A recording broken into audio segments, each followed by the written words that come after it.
Thank you so much for taking the time to tune in to RaShad Bristo Live on YouTube. This is actually my first time going live. I'm excited about it. This gives me an opportunity to reach out to a broader audience. And not only that, but get a chance to make some new friends. And I'm very excited about this, and I hope you are too. So, listen, what I'm going to do is I'm going to do an introduction and just tell you a little bit about myself. Many of you are following me on social media, but you may not know exactly who I am and what I do. So, first of all, my name is RaShad Bristo, and I am a disability advocate. For those who may not know, I was actually born with one arm. But what happened was my grandfather told me some very instrumental words. He told me, he said, son, your disability doesn't define you, your determination does.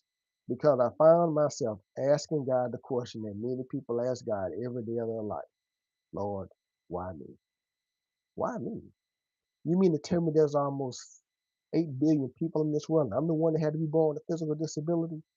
But I found out being born with one arm was one of the best things that could have ever happened to me, because it gave me a chance to find out just how much potential I really have. One of the things that I've always been excited about was knowing that God has blessed me to be able to touch the lives of other people. And in the process of touching the lives of other people, I've had the feedback of where they've helped people in the process. So I believe that the things that we do should be the ripple effect. Now, one thing I want to talk about is a lot of the achievements. Now, I've been recognized as the first person in the country to successfully graduate from a police academy and work in law enforcement. I was a deputy sheriff in DeSoto Parish in Mansfield, Louisiana, and I had a successful career. In the process of becoming deputy sheriff, I became pushed into the public spotlight because of my uniqueness, because of my disability. And what really changed things for me was I was invited to encourage people and speak to them about how things moved for me. There were so many. I was being praised and recognized for the success of graduating from the police academy. I was praised and recognized for being the first person in the country with one arm to successfully do this. That was a success. That was the win. But nobody knows about the work that I had to put in behind the scenes to make that achievement. When I realized that I wanted to be a police officer, I had a friend of mine and I talked to him, and I found out exactly what was necessary to do.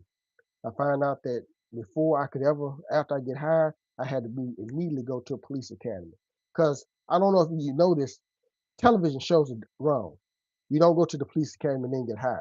You get hired, then you're sent to the police academy. I went to the police academy, and that was really one of the most exciting and frightening days of my life. Before I started, I found out that I had to do so many sit ups, so many push ups, and I had to run a mile and a half. So I started preparing for it. Before I went to the academy, I would go train. Every day, I would run 2 miles. Not only that, I would do the required number of sit ups and the required number of push ups. I conditioned my body for 6 months before I ever went to the police academy. That way, when I got there on the first day, I knew what to expect. I knew that was going to be the first thing. It was a pre-entrance test. I would have to run the mile and a half, which I've been doing for 6 months, do the sit-ups and the push-ups. Now, many times people get interested because they're wondering, well, how am I able to do push-ups? Remember this. One, I was born with one arm, so there was no adjustment. Two, you can do anything you want to when you put your mind to it. So I got down and I started doing push-ups and became very good at it in the process. I set a standard for that. When I made it on the first day of the academy, I ran and I was able to make the pre-entrance test. I successfully got enrolled into the academy because I had to run a mile and a half. Successfully did it because I've been conditioning my body for 6 months. I did the sit-ups and the required push-ups. Once I graduated, everyone got an opportunity to celebrate my achievements, but many people did not understand the work and the labor that went behind the scenes. Now, that's my story. What about yours? I want you to think about what transpired with you behind the scenes. The work that you put in that many people never had an opportunity to see. They see the success. They see how you won, But many people don't think about the sleepless nights, the concern, the frustration, the anger, or whatever it is that will keep you up. Even in school, sometimes you know how it is. Uh, in high school, you would have a test on a Friday, and you're staying up late Thursday cramming because you had all week before to study for the test, but you find yourself being pushed into it at the last minute, and then you still successfully pass that test. But no one saw how you stayed up until 2 o'clock in the morning studying for that test. So again, it's all about the success and the labor. And we're in good company. I mean, think about Michael Jordan. In my opinion, he's one of the greatest basketball players of all time. But many people don't realize Michael Jordan missed 9,000 shots. Matter of fact, let's back up. Michael Jordan was even cut from his high school basketball team. Now think about how many people would walk away defeated and say, well, this is not for me because I've allowed one person to determine what I can do or not do. One person said, I'm not good enough. Now the question is, do you accept what one person tells you? Because nobody knows you like you. You know how bad you wanted something. You know what you wanted to do to be successful.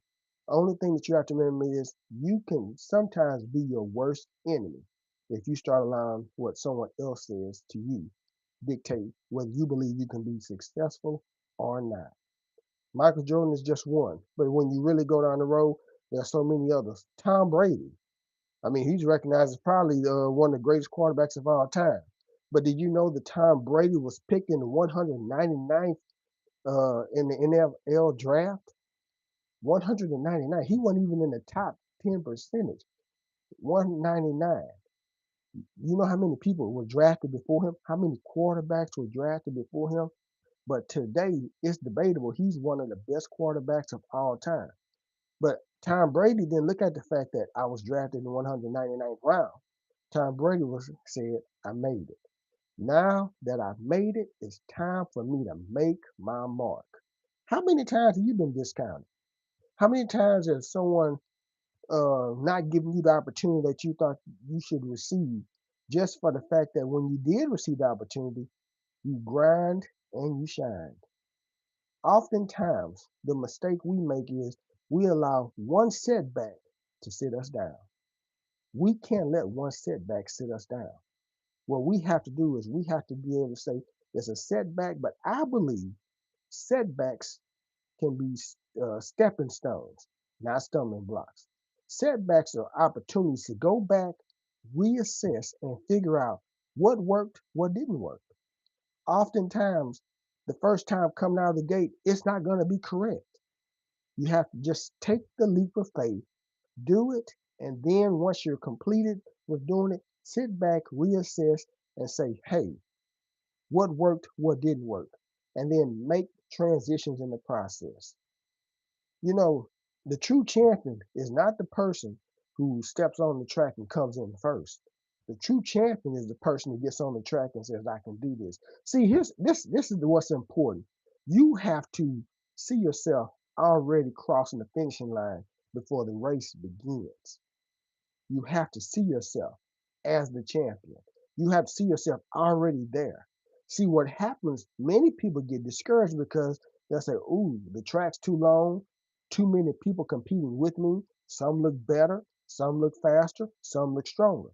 But you have to cross the finish line in your mind before the race ever begins. What do you mean? Think about it. When you start elementary school, one of the things that you have to realize, say, I'm graduating. One of the things that inspired me when I started elementary school, when I got on the school bus, was seeing all of the high school students. And then as you see the high school students and you hear them start talking about how they're getting ready to graduate, that inspired me. So I started visualizing myself in elementary school with a cap and gown on. In first grade, seeing myself walking across the stage. Then I was go to the graduations to watch other kids that I know that were older than me graduate, and then I'd be like, my turn's coming. And before long, I graduated. You have to see yourself already there. Another person, when you think about it, is Stephen King. Stephen King debatably has some of the best manuscripts in the world when it comes down to being horror. Now, disclaimer, I'm a horror fan. I love scary movies, supernatural movies. But do you know Carrie is considered one of Stephen King's greatest works? Do you realize that as Stephen King was writing that, he got frustrated and threw it in the trash, and his wife encouraged him to continue to finish writing it, and now the rest is history. So many people that we've seen celebrated, we they have had their own setbacks, but no one ever talks about the setbacks because people always see the wins. And you know, it's countless people. Serena Williams, debatably one of the greatest tennis players. She didn't go through a professional program in the process. Serena Williams and her sister Venus, they train on public courts. So don't despise small beginnings because small beginnings are some of the things that give you some of the greatest strength that you need. You know, there's always a myth of people being overnight success. That's not true. Rarely are people really overnight success. Statistically proven that many times people have been working in their element for up to 15 years. But what happens is because they stuck to it and they worked in their element, they get recognized one night, and then that one night, everything seems to blossom for them. But you have to continue to stick to it. Um, Oftentimes, we get discouraged and we get frustrated because we don't see things working the way we think they should work. That's not the reason to stop. It's not a reason to stop at all. If anything, it's a reason to just continue to press and persevere. I also like to know that, oftentimes when you look at what the victories that are celebrated, they're celebrated because so many people look at it. I mean, think about this. Um, I think about, Tim Tebow. He was criticized and ridiculed, but he found purpose in his perseverance. Tim Tebow, what I liked about it was and he stayed rooted in his faith in the process. Tim Tebow wanted people to know exactly who he was and how he stood for God. I'll never forget when Tim Tebow was in college. You know, when they would put the black marks under the eyes, he put John 3:16 under his eyes. And the day after that game, John 3:16 turned out to be the most Googled, searched word on that day after that game. What did he do? What Tim Tebow did was he gave an opportunity for people to understand who he was, who he believed in, and in the process had a chance to explore people to give them an opportunity to find about his Lord and Savior, Jesus Christ. I like to know, when it comes to it, you have to put in the hard work. Hard work doesn't discriminate. Hard work is something that we have to continue to stick to. We have to do due diligence. Oftentimes what happens, people don't see the grind, the hard work, the tears, the sacrifices, the lost sleep, the blood, the sweat in the process. But many people always remember how victorious you were. Think about where you are in your life now and where you were 5 years ago. I'm pretty sure you're further along now than you were then. But the reason you're further along now is because of one reason and one reason only. You didn't quit. You can't quit. Don't quit. Stick with it. Many times people don't understand just how important it is to stick with it because the situations are discouraging. One thing I've learned is this: if it's discouraging and when there's opposition, usually you're on the right path. Bodybuilders, the whole reason they become look as fit as they do is because when they lift weight, they lift those weights. After the first day of them lifting weights, something happens. Their muscles become sore. Why? Because the body, those muscles weren't used to that weight. But after several days, the soreness leaves. And guess what? The muscle strengthens. And in the process, they start lifting more weight. And the rest becomes history because they become toned, they become stronger. But it's only because they've increased the weight for the results they're working for.